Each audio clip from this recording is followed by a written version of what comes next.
북한과 미국이 어제 판문점에서 장성급 회담을 열었습니다. 미군 유해 발굴과 송환에 대한 문제를 넘어서 비핵화 후속 협상과 종전선언에 대한 논의까지 이어질 수 있을지 관심을 모았죠. 김용현 동국대 북한학과 교수와 한 걸음 더 들어가겠습니다. 안녕하십니까? 네, 안녕하십니까? 네, 교수님. 북한과 미국이 장성급 회담을 가진 것이 2009년 3월이었으니까요. 네. 9년 4개월 만에 장성급 회담이 다시 열렸는데 그렇습니다. 일단 형식은 북한군과 유엔사의 장성급 회담이었고요. 네. 이 채널이 복원된 것만으로도 여러 가지 큰 의미들이 있다고 볼 수 있을 것 같은데 어떻게 보십니까? 그렇습니다. 가장 중요한 의미는 남북 간의 지금 장성급 회담이 개최가 됐지 않습니까? 네. 이제는 유엔사라고 하는 형식을 빌렸지만 북미 간의 장성급 회담이 열리면서 한반도에서의 군사 긴장 해소를 위한 구체적인 그런 채널을 확보했다. 그것도 장성급 수준에서 확보했다는 것 자체가 의미가 크다고 봐야 될 것 같습니다. 또 하나는 이제 지금 미군 유해 발굴 그다음에 송환 과정이 앞으로 지속적으로 이루어질 거라고 봅니다. 네. 왜냐하면 미군 유해가 지금 아마 한 5천여 구 정도가 북측에 지금 묻혀 있거나 북측에 어쨌든 있기 때문에 이것을 이제 송환하는 이 네. 절차와 과정이 하루아침에 끝나는 게 아니고 아마 수년간에 걸쳐서 이루어질 사업이라고 봐야 될 것 같습니다.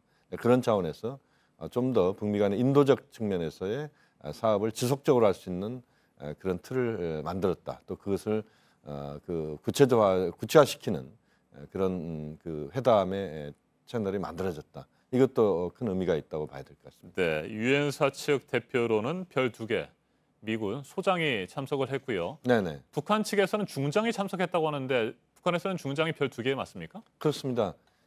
북한의 중장은 우리의 소장에 해당되는 아하. 그런 계급이고요. 우리 쪽에서는 지금 이제 미국 쪽에서는 마이클 미니한 유엔사 참모장이 간 걸로 네. 지금 확인이 되고 있고 북측은 지금 판문점 대표부에 아마 수석 대표쯤 될 수 있지 않을까 하는 생각이 듭니다. 네. 구체화 지금 돼 있지는 않습니다만 곽철이 중장일 가능성이 있다. 그렇게 전망이 되는데 좀 더 지켜봐야 될 것 같습니다. 북한에서는 지금 명확하게 누가 참석했다고 발표를 하지 않고 있습니다. 네, 당초 지난 12일에 실무회담이 열릴 예정이었는데 북한이 네. 불참을 했었고요. 네네. 급을 높여서 장성급 회담으로 역제안을 했던 것이죠. 그렇습니다. 지금 말씀하신 것처럼 북측은 여기에 이제 두 가지 그 전술적 의미를 담고 있는 것 같습니다. 하나는 그 격상을 시키면서 그러니까 실무회담의 성격을 장성급으로 격상을 시키면서 전체적으로 지금 북미 그 군사회담을 북측이 판을 좀 주도하는 쪽으로 끌고 가겠다 이런 생각을 하나 하고 있는 것 같고요. 또 하나의 측면은 지금 이제 유엔사의 참모장으로 격을 높이면서 지금 미군 유해 발굴 사업이 북한과 미국의 문제이기도 하지만 형식적으로는 북한과 유엔의 문제이고 네. 이것이 곧 이제 정전 체제를 상징하는 유엔사이기 때문에 정전 체제에서 이제 종전 체제로 평화 체제로 가는 데 있어서 종전선을 하는 네. 이런 과정에서 유엔사 역할이 있다. 이것을 또 강조하는 이런 차원에서의 북한의 숨은 의도가 있다. 이렇게 봐야 될 것 같습니다. 네, 미군 유해를 송환하는 작업은 사실상 폼페이오 국무장관이 북한을 3번째 방문하기 이전부터 준비가 네네. 됐었던 거 아닙니까? 근데 그렇습니다. 그동안에 지지부진한 모습을 보였었는데 네네. 오늘 실무회담이 시작되면 본격적으로 진행이 될까요? 그렇습니다. 지금 이제 어제의 장성급 회담은 아마 유엔 차원에서 유해 발굴과 또 앞으로의 또 그것을 송환하는 문제를 전체적으로 큰 틀에서 정리를 해냈다면 네. 오늘 실무회담은 이제 구체적으로 어떠한 형식과 절차를 거쳐서 할 것인지 특히 지금 이제 7월 27일이 며칠 남지를 않았습니다. 지금 정전협정 체결 65돌인데 이때를 아마 기념을 하면서 뭔가 지금 유해 송환 발굴 이것을 그 시점에 맞춰서 이벤트화 시키려고 하는 이런 가능성도 있다고 봅니다. 왜냐하면 미국 내 여론은 지금 트럼프 대통령의 싱가포르 정상회담이나 네. 또는 대북 정책에 대해서 물론 뭐 우호적인 여론이 많습니다만 또 불편한 여론이 있는 게 사실입니다. 지난주에 저도 워싱턴 DC에 가서 미국의 주요 학자들과 회의를 했습니다만 거기에서도 역시 미국 쪽의 그 오피니언 리더들의 생각은 굉장히 다양했습니다. 네. 그렇게 본다면 그들의 입장들을 생각해 봤을 때 트럼프 대통령은 뭔가 미국 내 여론을 잠재우는 이런 측면에서도 유엔 차원에서의 지금 유해 발굴 송환 작업에 이것이 인도적이고 미국은 굉장히 또 이 사안을 중요하게 생각하기 때문에 적절히 활용하는 이런 차원에서 아마도 7월 27일 정도에 이벤트를 또 대대적으로 하는 이런 차원을 생각해 본다면 오늘 실무회담에서 그 논의도 아마 이루어질 가능성이 높다 이렇게 전망이 됩니다. 네, 말씀하신 대로 정전협정 65주년이 되는 오는 27일에 네네. 당초 뭐 우리 정부나 북한 쪽에서는 종전 선언을 하는 방안을 상당히 기대를 했었습니다만 그건 사실상 불가능한 것 같고요. 네. 그럼 27일에 미군 유해가 송환되는 네. 그런 절차가 진행될 수도 있겠군요.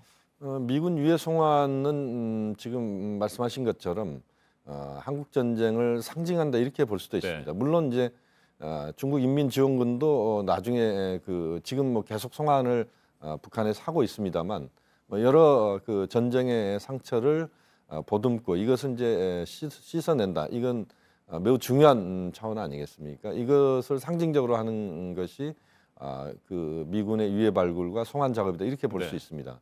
그래서 이번에 정전 65돌 이 기념을 하면서 이것이 곧 한국 전쟁을 이제는 완전히 종식시켜야 된다.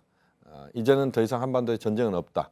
이렇게 또 그 상징적으로 유해 발굴 송환 작업이 그것을 확인할 수 있는 사업이기 때문에 그것을 계기로 해서 종전선으로 나아가는 뭐 이런 그 생각을 할 수도 있습니다. 그렇기 때문에 미국과 북한, 한국이 그런 종전선언을 향해서 가는 그런 이벤트로 이번 그 정전협정 체결 65도를 활용하고 또 유해 발굴 사업을 구체적으로 또 거기에 접목시키는 뭐 그런 방향을 잡는 것이 또 한편으로 바람직하다 저는 그렇게 봅니다. 네, 그렇다면 그동안 답보 상태를 보이던 비핵화 후속 협상도 네네. 이 유해 발굴, 송환 작업을 계기로 해서 더 빨라질 수도 있겠군요.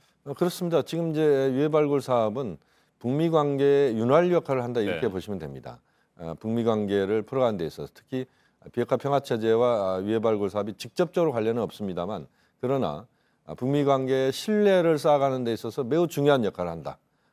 그 신뢰를 쌓아가면서 그것이 비핵화로 가는 데 있어서 트럼프 대통령과 김정은 위원장의 상호 신뢰를 돈독히 하는 그런 역할을 한다. 또 문재인 대통령도 역시 마찬가지입니다. 그런 차원에서 유해 발굴 사업을 통해서 이제는 한반도 문제를 좀 더 큰 틀에서 그 정리해내는 그리고 비핵화 평화 체제로 가는 데 있어서 이것이 그 윤활 역할을 하는 촉매 역할을 하는 뭐 그런 방향으로 가는 것이 또 바람직하다고 봅니다. 네, 우리 정부는 종전 선언을 오는 9월 유엔 총회에서 네네. 하는 방안을 중재안으로 미국을 상대로 설득 작업에 나섰다 이런 보도가 지난주에 나왔었거든요. 예. 지난주에 워싱턴에 가서 다양한 의견들을 들으셨으니까 어떻습니까? 9월 유엔 총회에서 네네. 종전 선언을 할 수 있는 가능성이 있다고 보십니까?